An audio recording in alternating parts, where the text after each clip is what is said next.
नमस्कार, संतोष ट्यूटोरियल में आपका स्वागत है। और आज हम पढ़ेंगे क्लास 11 पॉलिटिकल साइंस पार्ट 2 का चैप्टर नंबर 4 न्याय। सो फ्रेंड्स, इस शब्द से तो आप बेसिकली अवगत होंगे कि न्याय होता क्या है। अब इसका बेसिक सा उदाहरण देख सकते हो कि जब घर में हम कोई चीज लाते हैं या हमारी मम्मा कोई चीज लाते हैं तो वो भाई बहनों में जब वो डिवाइड करते हैं तो भाई को थोड़ा ज्यादा और बहन को थोड़ा कम देते हैं, ठीक है। और वो बात अलग है कि हम सब्र कर लेते हैं, लेकिन यहाँ पर एक बात आ जाती है न्याय कि मुझे उसके बराबर चाहिए। तो यहाँ पर हम न्याय में इस बारे में बात करेंगे कि किसी भी देश के प्रत्येक नागरिकों में किसी चीज को इक्वल तरीके से बांटना, ठीक है, उसे हम न्याय कहेंगे। तो फर्स्ट ऑफ ऑल हम न्याय के थोड़े थोड़े पॉइंट पढ़ते चले जाते हैं। तो न्याय का फर्स्ट पॉइंट क्या कहता है? न्याय एक राजा का प्राथमिक कर्तव्य होने के लिए प्राचीन समाज में धर्म से जुड़ा था। तो यानी कि जो आज से हमारा बीता हुआ समाज है या प्राचीन समाज है, उन समाज में इस न्याय शब्द को धर्म से जोड़ा गया था। दूसरी बात, न्याय का संबंध हमारे जीवन एवं सामाजिक जीवन से जुड़े नियमों से होता है, जिसके द्वारा समाज के सामाजिक लाभ व्यक्तियों का बंटवारा किया जाता है।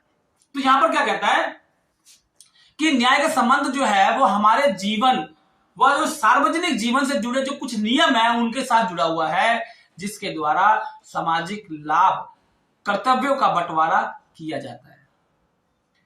कि मतलब हमारे जितने भी कर्तव्य हैं या जो हमारे सामाजिक लाभ है उनका हम बंटवारा कर सके।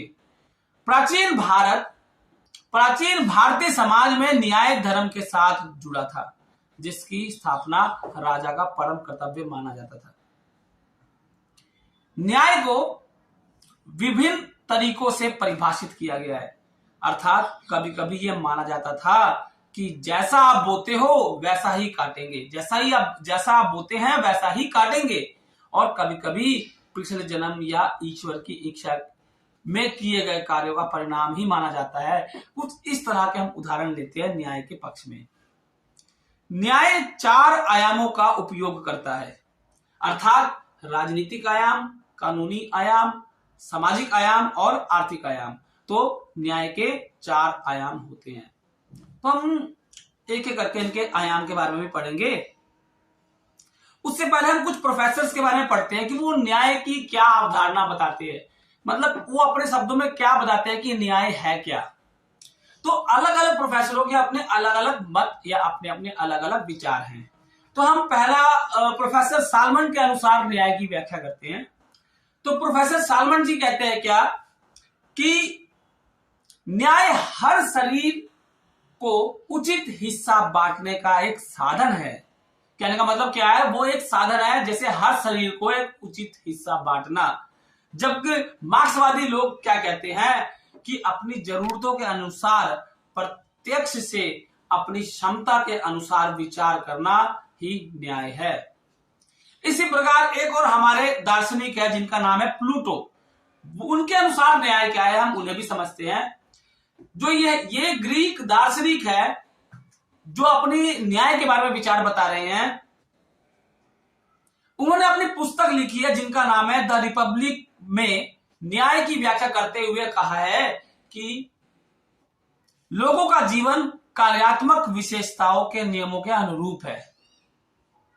इसी प्रकार एक और हमारे दार्शनिक है जिनका नाम है कन्फ्यूशियस, जो कि एक चीन के दार्शनिक है। वो न्याय के बारे में क्या कह रहे हैं, उनके अनुसार न्याय क्या है? चीनी दार्शनिक कन्फ्यूशियस के अनुसार गलत करने वाले को दंडित, वो भला करने वालों को पुरस्कृत करना ही न्याय कहलाता है। उसी प्रकार एक और हमारे विद्वान है जिनका नाम है सुकरात। उनके अनुसार न्याय क्या है? सुकरात के अनुसार यदि सभी अन्यायी हो जाएंगे तो कोई भी सुरक्षित नहीं रहेगा। साधारण शब्दों में हर व्यक्ति को उसका वाजिब हिस्सा देना ही न्याय है। जर्मन के एक विद्वान है जिनका नाम इमैनुअल कांट है। वो क्या कहते हैं न्याय के बारे में? जर्मनी दार्शनिक इमैनुअल कांट के अनुसार हर व्यक्ति की एक गरिमा होती है और इसलिए हर व्यक्ति का प्राय यह होगा कि उन्हें अपने प्रतिभा के विकास और लक्ष्य की पूर्ति के लिए समान अवसर दिए जाना ही न्याय है। इसी प्रकार न्याय जो है उसके कुछ 5 तरह के प्रकार हैं, यानी कि न्याय जो है वो 5 प्रकार हैं, 5 प्रकार के होते हैं, जिनमें से पहला है सामाजिक न्याय, दूसरा है राजनीतिक न्याय, तीसरा आर्थिक न्याय, चौथा कानूनी न्याय या जिसे हम वैधानिक न्याय भी कहते हैं, और पांचवा नैतिक न्याय। तो 5 तरह के जो है वो न्याय होते हैं। हम एक एक करके इनके बारे में पढ़ेंगे। तो हम पहला पढ़ते हैं सामाजिक न्याय क्या होता है।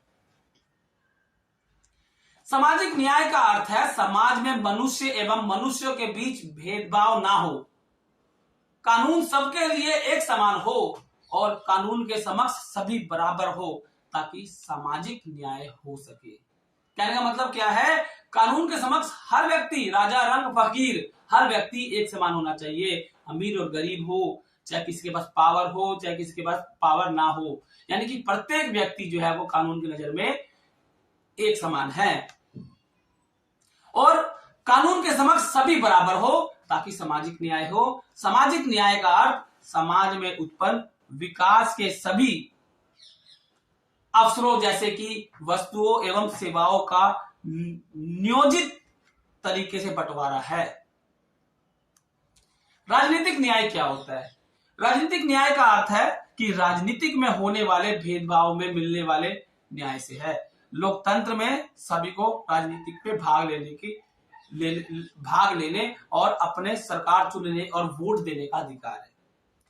कई बार राजनीतिक में संविधान द्वारा मिले अधिकारों का भी हनन होता है और कई समाजों को बहुत दिनों तक राजनीतिक से वंचित रखा गया था, यहां तक कि उन्हें वोट भी देने का अधिकार नहीं था। और इन समस्या के समाधान के लिए राजनीतिक न्याय की स्थापना के लिए समाज के कुछ तबके जैसे कि SC/ST वर्ग को लगभग सभी चुनावों में उनके लिए सीट आरक्षित कर दी गई और यह राजनीतिक न्याय का एक सबसे बेहतरीन उदाहरण है। जिसमें आप एक और उदाहरण ले सकते हो कि आप कभी अफ्रीका में भी देखोगे कि बहुत समय पहले वहां पर वुमेन्स को भी वोट डालने का अधिकार न था। बाद में वुमेन्स ने अपने हक के लिए उन्होंने भी आंदोलन किया और बाद में जाकर उनको भी ये चीजें मिली। और उसी प्रकार कुछ हमारे इंडियन समाज में भी आप देख सकते हो, नॉर्मल सी बात है कि इंडियन समाज में भी आप देख सकते हो कि बहुत पहले जब हमारा देश वर्ण में बटा हुआ था, तब उच्च वर्ण के लोग जो थे वो निम्न वर्ण के लोगों के ऊपर वो कभी ये ना चाहते थे कि वो जो निम्न वर्ग के लोग हैं वो कभी हायर पोस्ट पर बैठे रहे। तो ये सब कुछ उदाहरण है जिससे हम ये पता कर सकते हैं राजनीतिक न्याय क्या है। आर्थिक न्याय क्या होता है? आर्थिक न्याय का अर्थ है देश के भौतिक साधनों का उचित बंटवारा, कि हमारे देश में जितने भी भौतिक साधन है उसका बंटवारा प्रत्येक व्यक्ति के लिए उचित हो और उनका उपयोग लोगों के हित के लिए ही हो। आर्थिक न्याय की अवधारणा तभी चरितार्थ होगी जब सभी को आर्थिक आजादी प्राप्त होगी, जब सभी को आर्थिक आजादी प्राप्त हो और वे स्वतंत्र रूप से अपने विकास संभव कर सके। उनके विकास के लिए धन प्राप्त करने तथा उनका उचित प्रयोग के समान अवसर मिलने चाहिए। समाज के वे लोग जो आर्थिक दृष्टि से पिछड़े हैं या असहाय हैं, उन्हें अपने विकास के लिए आर्थिक मदद मिलनी चाहिए। कानूनी न्याय अथवा वैधानिक न्याय क्या होता है? कानूनी न्याय अथवा वैधानिक न्याय का अर्थ है कि कानून के समक्ष समानता तथा न्यायपूर्ण कानून व्यवस्था है। कानूनी न्याय राज्य के द्वारा स्थापित किया जाता है और राज्य के कानून द्वारा निर्धारित होता है। यह इस बात पर निर्भर करता है कि राज्य द्वारा निर्धारित कानून उचित एवं भेदभाव रहित हो। सामाजिक न्याय क्या होता है? सामाजिक न्याय का अर्थ है वस्तुओं और सेवाओं के न्यायपूर्ण वितरण से है। यह वितरण समाज में विभिन्न समूह या विभिन्न व्यक्तियों के बीच में होता है ताकि नागरिक को जीने का समान धरातल मिल सके। जैसे भारत में छुआछूत प्रथा का उन्मूलन, आरक्षण की व्यवस्था तथा कुछ राज्य सरकारों द्वारा उठाए गए भूमि सुधार जैसे कदम हैं। सामाजिक न्याय की स्थापना के 3 सिद्धांत हैं। पहला सिद्धांत क्या है? समान लोगों के प्रति समान बर्ताव करना है। तो फ्रेंड्स अब इसमें देखोगे सभी के लिए समान अधिकार तथा भेदभाव की मनाही है। नागरिकों को उनके वर्ण, जाति, नस्ल या लिंग के आधार पर नहीं बल्कि उन्हें काम व उनके कार्यकलापों के आधार पर जांचा जाना चाहिए। अगर विभिन्न जातियों के दो व्यक्ति एक ही काम कर रहे हैं तो उन्हें समान परिश्रम मिलना चाहिए, भेदभाव ना होना चाहिए। ठीक है, ऐसा ना हो कि कोई एससी कैटेगरी का व्यक्ति कोई टेक्नीशियन लगा है या कोई हमारा मान लो उच्च कैटेगरी का व्यक्ति जैसे कोई पंडित या कोई ब्राह्मण वगैरह या ब्राह्मण या कोई क्षत्रिय वगैरह, अगर ये लोग कहीं लगे हो तो ऐसा भेदभाव ना हो कि इनको अधिक सैलरी मिले, इनको कम सैलरी मिले। हर अलग अलग वर्ग के जो दोनों एक ही जैसे काम करेंगे तो उनको सैलरी भी एक ही प्रकार की होनी चाहिए। तो ये बात इस सिद्धांत को फॉलो करती है। दूसरा है समानुपातिक न्याय। समानुपातिक न्याय में क्या कह रहा है? कुछ परिस्थिति ऐसी भी हो सकती है जहां समान बर्ताव अन्याय होगा। जैसे कि जब हम परीक्षा में बैठते हैं तो सभी छात्रों को एक जैसे अंक दिए जाए तो ये सही नहीं है, ये न्याय नहीं है। ठीक है, हर व्यक्ति को अपनी मेहनत, कौशल और योग्यता के अनुसार ही उसको उसके मार्क्स मिलने चाहिए। ठीक है, अब हमारा जो तीसरा पॉइंट है वो है विशेष जरूरतों का विशेष ख्याल। जब कर्तव्य व परिश्रमिक का निर्धारण किया जाए तो लोगों की विशेष जरूरतों का ख्याल रखा जाना चाहिए। जो लोग कुछ महत्वपूर्ण संदर्भ में समान नहीं है उनके साथ भिन्न ढंग से बर्ताव करके उनका ख्याल रखा जाना चाहिए। रोल्स का न्याय सिद्धांत क्या है? तो फ्रेंड्स हम रोल्स का न्याय सिद्धांत पढ़ते हैं। अज्ञानता के आवरण द्वारा रोल्स ने न्याय सिद्धांत का प्रतिपादन किया है। यदि व्यक्ति को यह अनुमान ना हो कि किस समाज में उसकी क्या स्थिति होगी और उसके समाज को संगठित करने कार्य तथा नीति निर्धारण करने को दिया जाए तो वह अवश्य ही ऐसा सर्वश्रेष्ठ नीति बनाएगा जिसमें समाज के प्रत्येक वर्ग को सुविधाएं दी जा सकेंगी। सामाजिक न्याय की स्थापना के लिए अमीर गरीब के दरमियान गहरी खाई को कम करना, समाज के सभी लोगों के लिए जीवन की न्यूनतम बुनियादी स्थितियां, आवास, शुद्ध पेयजल, न्यूनतम मजदूरी, शिक्षा व भोजन मुहैया कराने से आवश्यक है। सो फ्रेंड्स अब हम पढ़ेंगे मुक्त बाजार बनाम राज्य का हस्तक्षेप। मुक्त बाजार एक खुली प्रतियोगिता द्वारा योग्य व सक्षम व्यक्तियों को सीधा फायदा पहुंचाना राज्य के हस्तक्षेप के विरोधी हैं। ऐसे में यह बहस तेज हो जाती है कि क्या सक्षम और सुविधा विहीन वर्गों की जिम्मेदारी सरकार की होनी चाहिए, क्योंकि मुक्त बाजार के अनुसार प्रतिस्पर्धा नहीं कर सकते। ठीक है, उसी प्रकार मुक्त बाजार के कुछ पक्ष भी हैं, तो हम इनके पक्ष देखते हैं। बाजार व्यक्ति की जाति, धर्म या लिंग की परवाह नहीं करता। बाजार केवल व्यक्ति की योग्यता व कौशल की परवाह करता है। ठीक है, उसको इसकी कोई परवाह नहीं है कि वो किस जाति का है, किस वर्ग का है, किस लिंग का है। उसको सिर्फ उसकी परवाह होती है कि उसकी क्या योग्यता है, उसी के हिसाब से उसको सैलरी मिलती है या उसको उतनी हिस्सेदारी मिलती है। ठीक है, मुक्त बाजार के पक्ष क्या क्या हैं?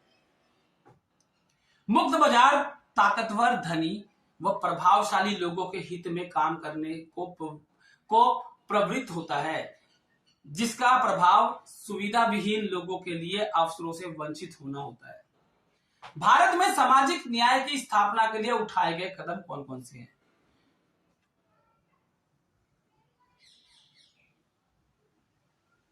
तो उनके कुछ पक्ष हैं, हम पढ़ेंगे यहां पर। सॉरी इनके कुछ पॉइंट्स हैं, हम पॉइंट्स देखते हैं। पहला कहता है निःशुल्क व अनिवार्य प्राथमिक शिक्षा। दूसरा कहता है पंचवर्षीय योजनाएं। तो कुछ ये, और तीसरा कहता है हमारे पास अंत्योदय योजनाएं, और चौथा जो है वो है वांछित वर्गों को आर्थिक सामाजिक सुरक्षा। पांचवा पॉइंट है मौलिक अधिकारों में प्रावधान, और छठा पॉइंट है राज्य के नैतिक निर्देशक तत्वों में प्रयास। तो यहां पर आप क्या देख रहे हो, ये हमारे कुछ 6-7 पॉइंट है जो हमें बता रहे हैं भारत में सामाजिक न्याय की स्थापना के लिए क्या क्या कदम उठाए गए हैं। तो पहला कदम कहता है निःशुल्क शिक्षा।